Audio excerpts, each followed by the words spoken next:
मैंने अपने जीवन में जो निर्णय लिए वो एक दृष्टि से सब बहुत उल्टे-पुल्टे थे। हुँ। अब ले लिए तो फिर भी ऐसा लगता है कि हाँ, ले लिए, वरना अगर आप उस समय में लौटें जब वो निर्णय लिए जा रहे होते हैं, जब प्रक्रिया चल रही होती है, तो उस समय पर वो निर्णय बड़े खतरनाक, बड़े नागवार लगते हैं। कोई अपरिचित भी वैसा निर्णय ले रहा हो तो आप उसको रोकना चाहेंगे। और मैं वैसे निर्णय एक के बाद एक कई लेता चला गया। उसमें एक निर्णय विवाह संबंधित भी था। मेरे पिताजी ने मुझे कभी ना इस तरफ का कुछ बोला, ना उस तरफ का कुछ बोला। परसों उनका जन्मदिन है, हम एक स्कूल में कुछ करने जा रहे हैं। मुझे एक वाकया याद नहीं आता है जब मेरी उनसे विवाह को लेकर कोई चर्चा हुई हो कभी। उन्होंने मुझे सलाह नहीं दी, उन्होंने मुझे किताबें दे दी थी। और वो भी उन्होंने दी नहीं थी, उन्होंने रख दी थी कि मुझे दिखती रहें। अपने हाथ से भी ऐसे थमाने तो शायद वो कभी भी नहीं आए। ऐसी जगह रख देते थे, लाइब्रेरी थी और ला-ला के रखते रहते थे, मुझे दिख जाती थी, मैं खुद ही उठा लेता था, और मैंने नहीं उठाई तो मुझसे कहते नहीं थे कि पढ़ो। किसी भी चीज़ का ज़ोर डालने कभी आए ही नहीं, ऐसे जैसे हो ही नहीं, अनुपस्थित। आप जैसे हैं, इससे ये तय हो जाएगा कि आप बच्चे को क्या सिखा पाते हैं, संदेश दे पाते हैं। आपकी हस्ती तय करती है। बहुत अच्छी बात है, अभी 2 ही साल का है। मतलब अभी समाज के ज़्यादा प्रभाव पड़े नहीं होंगे उस पे, हालाँकि पड़ने शुरू हो जाते हैं। जैसे ही इंद्रियाँ सक्रिय होती हैं और मन सिद्धांत बनाना, कार्य-कारण में संबंध जोड़ना शुरू करता है ना, वैसे ही समझ लीजिए कि बच्चा संस्कारित होना शुरू हो गया। और अभी 2 साल है, ठीक है। तो आपको खुद एक बाप जैसा होना पड़ेगा। इसकी नहीं है कि उसको बाप ने सिखाया क्या, इसकी है कि बाप बाप जैसा हुआ कि नहीं हुआ। सिखाना तो पड़ता ही नहीं है। और हमारे साथ क्या विडंबना है कि हम बाप जैसे होते नहीं, पर बेटे को सिखाने की होड़ में रहते हैं। कुछ भी नहीं सिखाना है, इतना सा भी कुछ नहीं सिखाना है। सिखा देंगे तो गड़बड़ हो जाएगी। कभी वो अपनी स्वेच्छा से कुछ पूछने आ गया तो आपने बता दिया, वो अच्छी बात है। सिखाने की कोई ज़रूरत ही नहीं है। मौजूद रहिए, उपस्थित रहिए, एक साक्षी की तरह रहिए, देखते रहिए। और अगर आप सचमुच बाप हैं, तो बेटा बिगड़ेगा नहीं आसानी से। अब एकदम ही माया ने कुछ ठान रखा हो, तो हम नहीं कह सकते। वो तो फिर देखिए, है ना? प्रकृति का संयोग है, उसकी नहीं बात करते, पर संभावना ज़्यादा यही है कि बाप अगर बाप जैसा है, तो बेटा तो निखर के ही आएगा। सब पूछते हैं बच्चों को कैसे सिखाएँ, क्या पढ़ाएँ, क्या बात बोलें, क्या अनुशासन दें। ये बात बहुत कम लोग कहते हैं कि हमें क्या हो जाना चाहिए। आप ठीक हो जाइए, बच्चा अपने आप अच्छा निकलेगा। आपके पक्ष में 2 बातें जा रही हैं। एक तो बच्चा छोटा है, दूसरा आप संतों के साथ और कृष्णों के साथ हैं। ये दोनों बातें आपको बिल्कुल ठीक करके चलेंगी। पैसा, आपने कहा कि पैसा वो कितना उसके लिए ज़रूरी है। मैं वो उद्धृत करता रहता हूँ ना, हमारी तरफ चलता है कि पूत सपूत तू क्यों धन संचय, और पूत कपूत तू क्यों धन संचय। अगर वो कपूत ही निकल गया तो जो आपने उसको पैसा दिया है वो उसका दुरुपयोग ही करेगा, और अगर सपूत निकल गया तो आपके दिए हुए पैसे का वो करेगा क्या। अगर वो सपूत है तो आपसे पैसा क्यों मांगने आएगा। हाँ, एक साधारण न्यूनतम राशि जरूर होती है, पिता का फर्ज बनता है, उसकी पढ़ाई में तो आपको व्यय करनी पड़ेगी, और आरंभ के कुछ दिनों में हो सकता है आपको उसको थोड़ा सा सहायता भी देनी पड़े। लेकिन वो जो बड़ी बड़ी राशियां माँ बाप इकट्ठा करते हैं ना, ये बच्चे को ये दूंगा वो दूंगा, उसकी जरूरत पड़ती नहीं है अगर पूत सपूत है।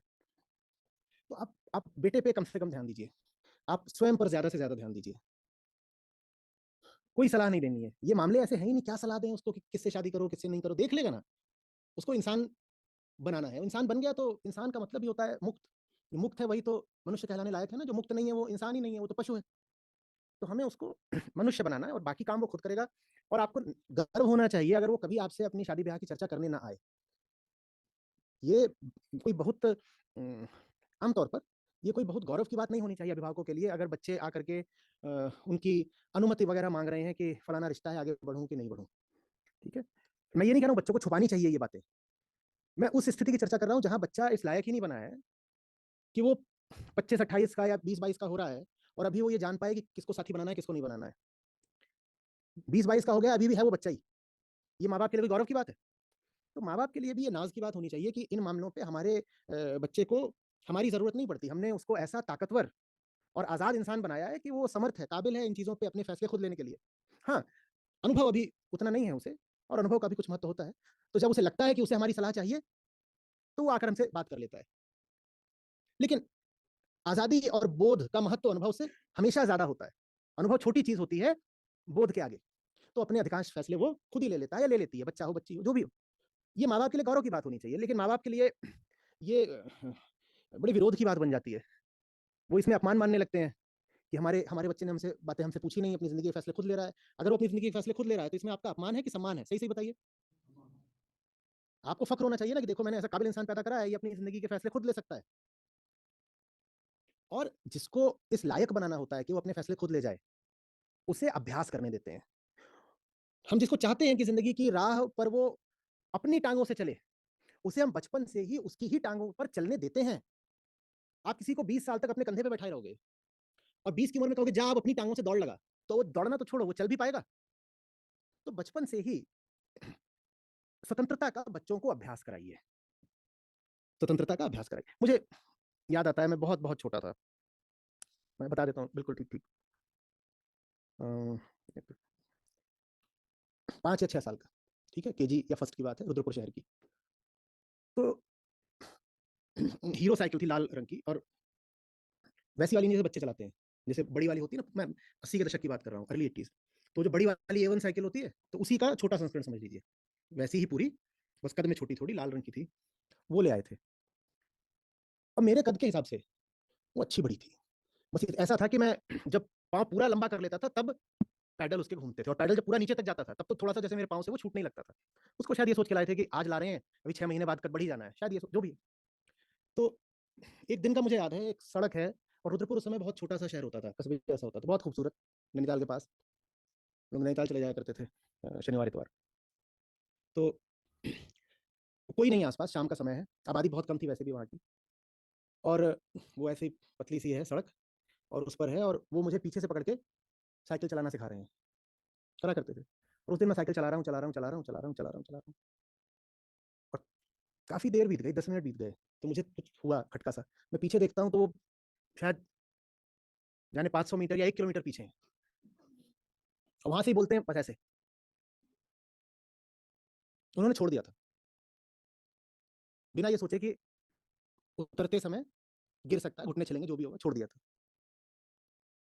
छोड़ दिया था पर वहाँ खड़े हुए थे सड़क पे और जान रहे थे कि मैं पीछे तो देखूँगा। तो प्रतीक्षा कर रहे थे कि जैसे ही पीछे देखा बोले चलते जाओ। वो असल में एक बहुत बड़ा मैदान था, बहुत बड़ा, जो कि छोड़ा गया था शायद वहाँ पे कोई कॉलोनी विकसित होनी थी, इतना बड़ा मैदान। तो वो जो सड़क थी वो उसके पूरा ऐसे इर्द-गिर्द घूम के आती थी। तो वो शायद अपने उसमें चाह रहे थे कि मैं पूरा घुमा करके वापस उन तक लौट कर आऊँ। मैं उतना नहीं घुमा पाया, मैं रास्ते में ही दिख गया था ना कि कोई नहीं है, तो रास्ते में फिर मैं एक जगह जाके गिर गया। पर उन्होंने अपनी ओर से एक जगह तक ला करके छोड़ दिया था कि जाओ चलते जाओ और मैं चलता भी गया। कम से कम ये छोड़ना बहुत ज़रूरी है और छोड़ने का मतलब ये नहीं होता कि आप देख नहीं रहे हो। छोड़ने का मतलब ये भी नहीं होता कि आपने उसको जाके अंधे कुएँ में छोड़ दिया है।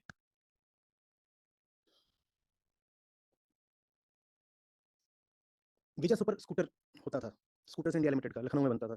अब तो किसी ने देखा हो शायद, वो बड़ा भारी स्कूटर होता था, बहुत भारी, बहुत-बहुत भारी।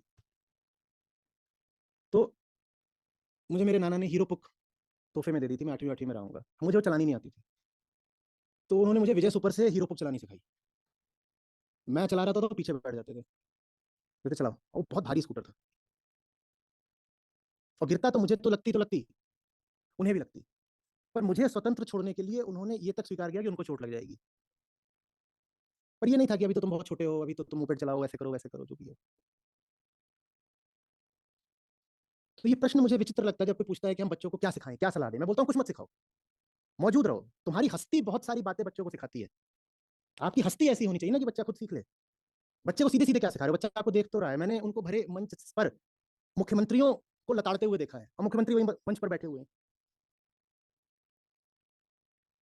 घर में वो कभी आवाज़ नहीं ऊँची करते थे। लेकिन विभाग के ऊँचे अधिकारी हों, चाहे मंत्री हों, मुख्यमंत्री हों, उनके सामने वो कभी दबते-झुकते नहीं थे। मैंने ये देखा है ना। तो मुझे क्या ज़रूरत है कि वो मुझे अलग से आकर के ज्ञान दें? उनका जीवन ही मेरे लिए ज्ञान था।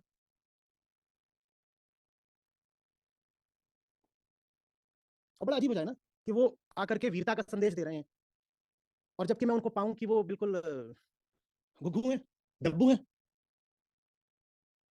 मैंने तो उनको पाया कि उनके साथ जो कुछ भी विभाग कर सकता था और लखनऊ में बैठे सत्ता के लोग कर सकते थे, सब करते गए। अपनी एक-एक प्रमोशन के लिए उन्हें कोर्ट जाना पड़ा। वो कोर्ट जाते थे, लड़के प्रमोशन लेते थे। तो ये सब देखा है ना और वो देखना पर्याप्त था। इससे क्या करोगे सुन के? ये जबान दो कौड़ी की चमड़े की चीज है, क्या सुनाऊं? बात जिंदगी की होती है। आपकी जिंदगी ऐसी होनी चाहिए कि आपके बच्चे बच्चियां, आपके आसपास के सब लोग आपकी जिंदगी का लोहा माने।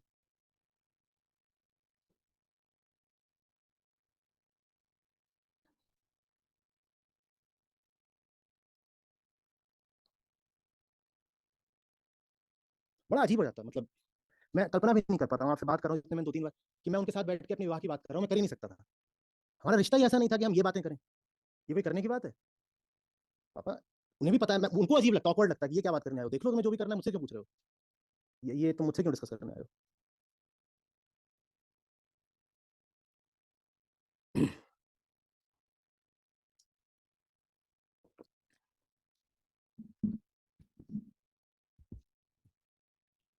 मैन टू मैन रिलेशन रखिए ना। आप लोगों को पता नहीं कैसा लगेगा सुनने में। आईआईटी में थे तो सेमेस्टर जब पूरा होता था तो आपको महीने, अगर विंटर्स वाला है तो महीने के लिए, समर्स वाला है 2-3 महीने के लिए कमरा छोड़ना होता था। फिर जब दोबारा सेमेस्टर शुरू होगा तो आप वापस आ जाइएगा अपना। तो वही लड़के थे, तो did as the boys do. उस समय पर ऑनलाइन नहीं होता था मामला, तो उस समय पर एडल्ट मैगजीन्स चलती थी। तो वो मेरी अलमारी के ऊपर 2-3 पड़ी हुई थी, डाल करके भूल गए होंगे, डेबोनियर वगैरह ये सब। जो पुराने खिलाड़ी हैं उनको पता है। तो सेमेस्टर ओवर हुआ, वो गाड़ी लेके आए कि हाँ भाई सामान अपना लाद दो चलो। तो सामान पूरा पैक हो रहा था, तो मैं बाहर जाता हूँ, वहाँ पे स्लिप लेनी होती थी वार्डन ऑफिस से। वहाँ से स्लिप लेके आता हूँ तो हाथ में डबोनियर लगे खड़े हुए हैं। फिर बस कुछ नहीं, मुझे देख ये रखनी है। मैंने ना मैंने कोई जवाब दिया ना कुछ, बस। Man to man. Man to kid क्या होता है? किड पैदा करा था और उसको किड ही रखना है क्या? किड ही रखना है क्या? बस। ये बातें बहुत निजी होनी चाहिए, और निजता और मजबूती एक साथ चलते हैं। कुछ भी निजी वही रख पाएगा जो मजबूत है। जो मजबूत नहीं है ना, उसका सब कुछ सार्वजनिक होता है। जैसे गरीब के झोपड़े का सब कुछ सार्वजनिक होता है। आप सड़क पे भी गुजर रहे हो, वहां बगल में झोपड़पट्टी है, सब दिख जाता है कि उसके अंदर क्या है। निजता तो मजबूत दुर्गों के भीतर ही पाई जाती है, वहां कुछ पता चलता है? ये भारी चौड़ी और ऊंची दीवारें हैं, अंदर क्या है झांक के दिखा दो। ये बातें जीवन में बहुत निजी होती हैं। प्रेम, साथ, संबंध। लेकिन हम निजी रख नहीं पाते क्योंकि हम मजबूत लोग नहीं हैं। बच्चे को मजबूत बनाइए। और निजी माने गुप्त नहीं होता, फिर कह रहा हूं, प्राइवेसी इज नॉट सीक्रेसी। गुप्त नहीं है,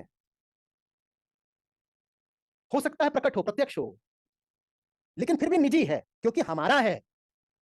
हमें 50 लोगों से उसमें पूछने की जरूरत नहीं है, क्योंकि हमारा है। इसका मतलब ये नहीं कि छुपा रखा है, गुप्त है, सीक्रेट है, ना ना ना ना, वो सब नहीं।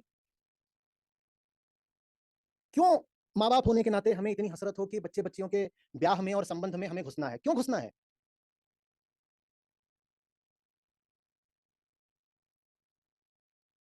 क्यों घुसना है?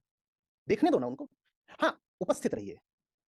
वो सलाह मांगने आए तो सलाह जरूर दीजिए, लेकिन आपका भी गौरव इसी में है कि उन्हें सलाह मांगने की जरूरत कम से कम पड़े। और और, और प्रेम और निजता, इन शब्दों का सम्मान करना सीखिए। भारत में हम इन चीजों का बहुत कम सम्मान करते हैं।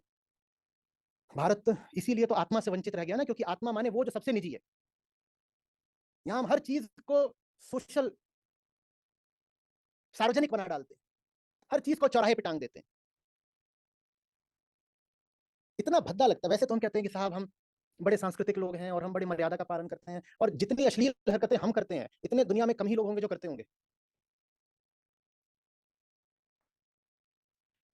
ब्याह हो रहा है तो सेज सजाई जा रही है। अभी राजस्थान में कहीं का आया कि वहां पे वो अगले दिन जाकर के दुल्हन को सफेद चादर खून भरी प्रमाण में दिखानी पड़ती है। ब्याह के अगले दिन सुहाग रात के बाद तो सफेद चादर दिखाती है, और सफेद चादर घर के लोग बिछाते हैं। कुछ भी निजी रहने दोगे या सब चौराहे पे ही टांग दोगे? माँ बाप क्यों घुस रहे हैं? परिवार का इसमें क्या लेना देना?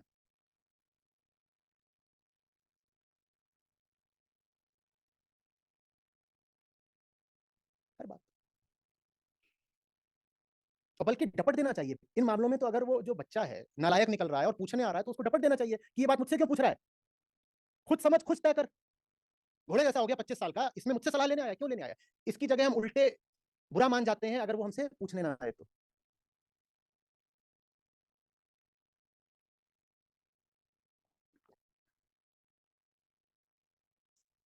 अगर बच्चे का केंद्र ही गलत है तो आप कितनी भी सलाह दे लो, वो काम तो अपने केंद्र से करेगा ना, उल्टे ही पुल्टे करेगा।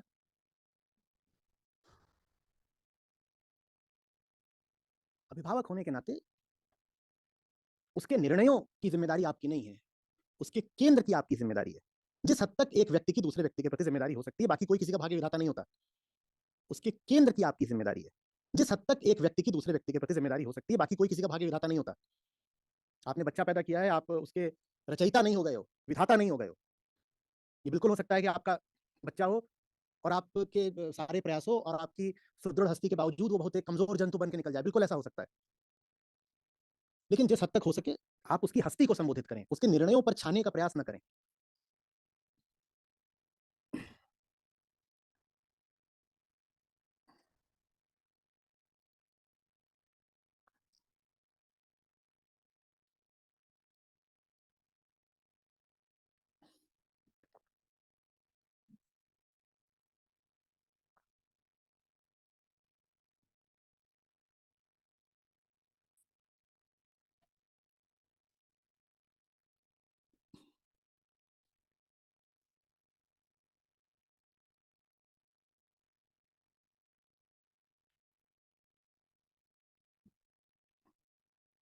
मैं आईएम से अपना बोरिया बिस्तर लेके लौट रहा था, मार्च 2003 की बात है।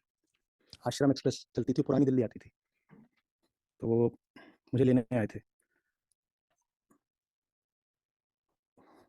तो मैं डिपार्टमेंट से सबैटिकल पे था उस समय पर, सरकारी नौकरी उस वक्त भी मेरे हाथ में थी।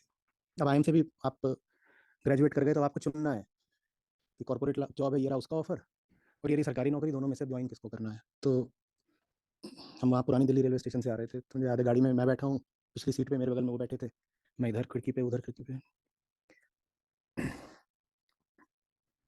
तो चुप चुप चुप चुप बैठे हैं। और लगभग आधे घंटे बाद मैं उनसे बोलता हूँ, पापा मैं छोड़ ही रहा हूँ।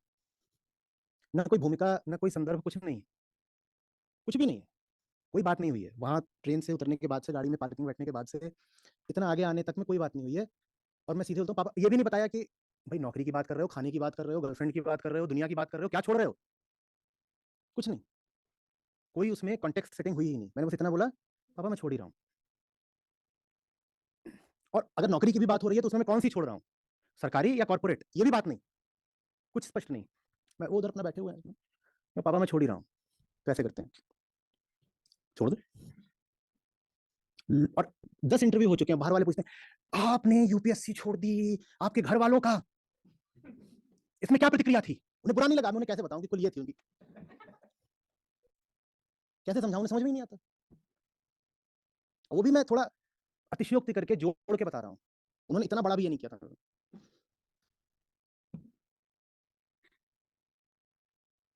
उनको स्पष्ट था शायद कि आधे घंटे के मौन के बाद जो प्रश्न आता है, वो प्रश्न शायद उत्तर अपने साथ लेकर आया है।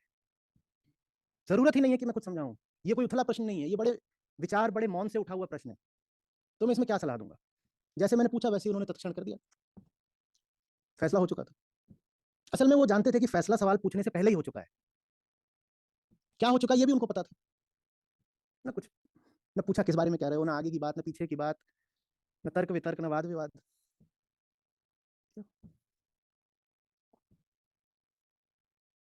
क्या बताऊं,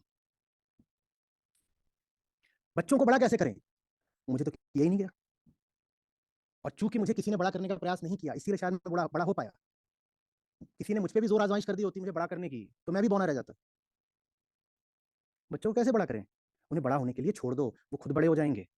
माली पौधों को खींच खींच के बड़ा नहीं करता, वो बस मौजूद रहता है, देखता रहता है, मिट्टी सूख गई है तो पानी डाल दो, मिट्टी सख्त हो रही है गुड़ाई कर दो, पत्तियां कुम्हला सी रही है थोड़ी खाद डाल दो।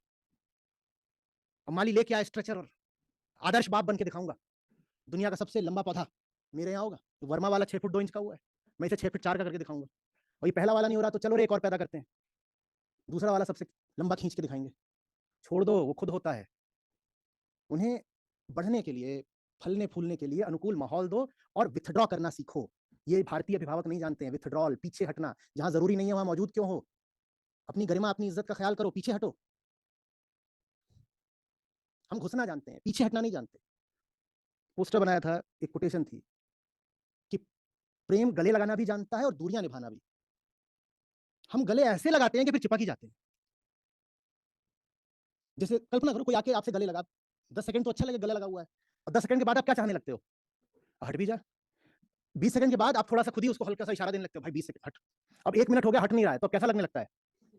5 मिनट हो गए, अभी भी नहीं हटा, तो छटपटाने लगोगे, हाथ पांव फेंकने लगोगे। और 10 मिनट बीत गया, तो घूसा मारोगे, हट। हम रिश्तों में ऐसे चिपकते हैं कि गले लगते हैं तो चिपक ही जाते हैं। गले लगना बहुत अच्छी बात है, गले लगना भी सीखो और दूर जाना भी सीखो। विथड्रॉल, पीछे हटना बहुत जरूरी है।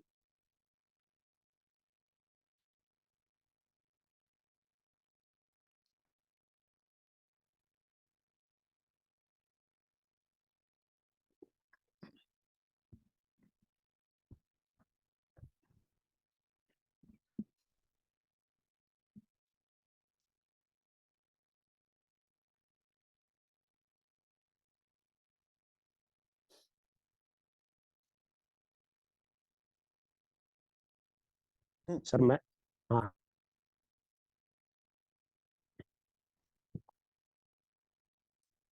आवाज नहीं आ रही, म्यूट है शायद। आ रही है सर अब आवाज़? आवाज। सर आपने जो मुझे अभी इस पूरी बातचीत में जो मेरे लिए भाई अभिभावक एक पिता की तरह मुझे अपने जीवन में वो चीज़ उतारनी पड़ेगी। सर मैं बिल्कुल पूरा प्रयास कर रहा हूँ सर। देखो गिरता तो हूँ मैं, और जैसे आपने बताया मुझे, मैं तो ये चाहता हूँ सर, उसका मैंने अर्जुन नाम भी आपसे के साथ में जुड़ा हुआ था। तो जन्म से जब वो माँ के गर्भ से आया भी नहीं था, उसकी माँ के गर्भ से, मैंने पहले ही कह दिया था कि भाई अर्जुन इसका, और फीमेल आए तो गीता कर देना। तो सर मैं भी अर्जुन हूँ, वो भी अर्जुन, और मैं, मेरा तो जीवन का लक्ष्य यही है सर कि वो श्री कृष्ण के पास रहे। नहीं, ये सर मत मैं करिए। सुनिए सुनिए सुनिए, किसी और की जिंदगी को अपनी जिंदगी का लक्ष्य मत बनाइए। आप समझ नहीं रहे मेरी बात को। आप अपनी मुक्ति को अपनी जिंदगी का लक्ष्य बनाइए, इससे उसका कल्याण स्वयं हो जाएगा। ये जो अतिशय दूसरे पर मन केंद्रित हो रहा है, this excessive focus is obsession. Okay sir.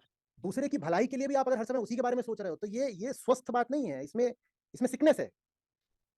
ये नहीं करना है कि मेरी जिंदगी का लक्ष्य ये है कि मेरा बच्चा अर्जुन बन के निकले। वो इसमें बच्चा इसमें खराब हो सकता है। आप अपनी जिंदगी को अपनी जिंदगी का लक्ष्य बनाएं। बिल्कुल बच्चे के प्रति, बल्कि पूरी मानवता के प्रति हमें प्रेम से भरा हुआ होना चाहिए। लेकिन जब अभी मैं ही बीमार हूं, तो किसी दूसरे का स्वास्थ्य मेरे जीवन का लक्ष्य कैसे हो सकता है?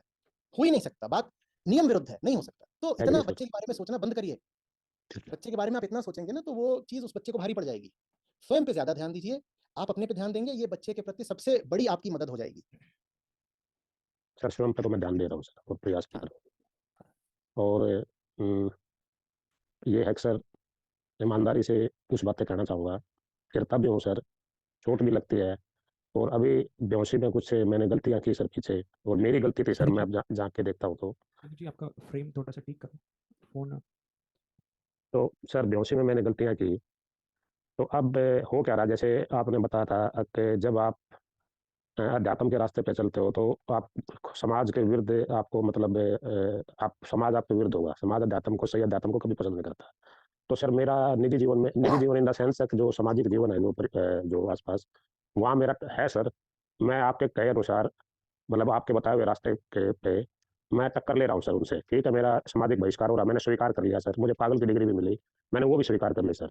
लेकिन मैं इस रास्ते को नहीं छोड़ रहा हूँ सर। तो ये अक्सर चोट भी लग रही है, ये भी झूठ नहीं बोलूंगा सर, अंदर से चोट लग रही है। अकेला भी रहता हूँ सर कई बार। और लेकिन आप जैसे बता रहे हो सर, अकेले में धीरे धीरे अब आनंद भी आने लग गया। बीच में विचलित भी होता हूँ सर, ऐसा भी होता है। और मैं जब उसको देखता हूँ सर, तो एक दिन मैंने वैसे वैसे अब एक्चुअली क्या होता है, मैंने कह दिया, मैं उसको घुमा रहा था। मैंने कहा कि भाई मैं कहाँ इसका पिता हूँ, जैसे आपने बताया था कि हमारे, मैं तो इसके शरीर का पिता हूँ। असली पिता तो हमारे सबके, कोई भी कह लो सर, आप राम श्री कृष्ण जो भी है। तो मेरे साथ ही हंस पड़े। मैंने उस बात को मंगाया, तुम समझे नहीं। मैं जैसे अभी आप कल के एक उसमें था कि आपने, आज के में था सर, कबीरा कुत्ता मोतिया मेरा नाम, राम की वो पट्टा गले में। मैं सर अपने आप को ना डिपार्टमेंट में कई बार ना अपने आप को कुत्ता भी कह देता हूँ। तो वो मेरे साथ ही, तो मैं उन चीज़ों पे ना सर कह देता हूँ। और मैं फॉर्चुनेट सर, आए मानसो मैकेनिकल ग्रेजुएट। तो तो मैं, मतलब वो मैंने है ना शर्म लिहाज तो है ना, इस चीज़ के मामले में है ना वो इज्जत तो त्याग दी सर। बिल्कुल त्याग चुका हूँ और आपके जैसे आपने मुझे निर्देश दिए, मैं उस निर्देश पे पूरा अपने अंदर ही पहले वो चीज़ लेके आऊँगा सर, और लाने आई भी है सर, और बेहतर प्रयास करूँगा, ठीक है सर, और कर रहा हूँ सर। और उसके बाद जैसा आपने मुझे बताया है, उसी रास्ते पे सर मैं आगे बढ़ूँगा, बढ़ रहा हूँ सर, और गति भी बढ़ाऊँगा। जैसे आप सुबह आपने उस प्रश्नकर्ता को कहा था गति बढ़ाइए, तो गति भी बढ़ाऊँगा। बस अटक कहाँ जाता हूँ सर, अटक यहाँ जाता हूँ कई बार, जो मेरी समझ से मुझे समझ में आया ना, मेरे संदीप विवेक जी, जी, संदीप जी, अगला प्रश्न हम ले सकते हैं? सर 2 मिनट का समय दीजिए प्लीज़, बहुत दिन बाद मौका मिला है एक बार। अगली बार मिलेगा आपको मौका, ठीक है? जी। मैं संदीप जी, जी सर। समझ गया हूँ, हाँ? और ये लोग तो इसलिए कह रहे हैं क्योंकि दूसरे लोग कतार में हैं, पर जी, मैं इसलिए कह रहा हूँ क्योंकि आपने बिल्कुल दिल से बात करी है और इतना तो आपको मुझ पर यकीन है ही कि मैं समझ रहा हूँ, ठीक है? जी सर। यात्रा अभी लंबी है, दूर तक जाना है और चोट भी लगेगी, जो भी लगेगा उस चोट में भी हम और आप साथ-साथ हैं। आपको भी चोट लगती है, मुझे भी लगती है, ठीक है? तो जी हम सर, दोनों साथ-साथ ही हैं, पढ़ते रहिए बस, ठीक ठीक है है? सर, ठीक है सर। Thank you sir. जय जी, आपकी अनुमति हो तो हम ऑफलाइन प्रश्न ले सकते हैं? लीजिए।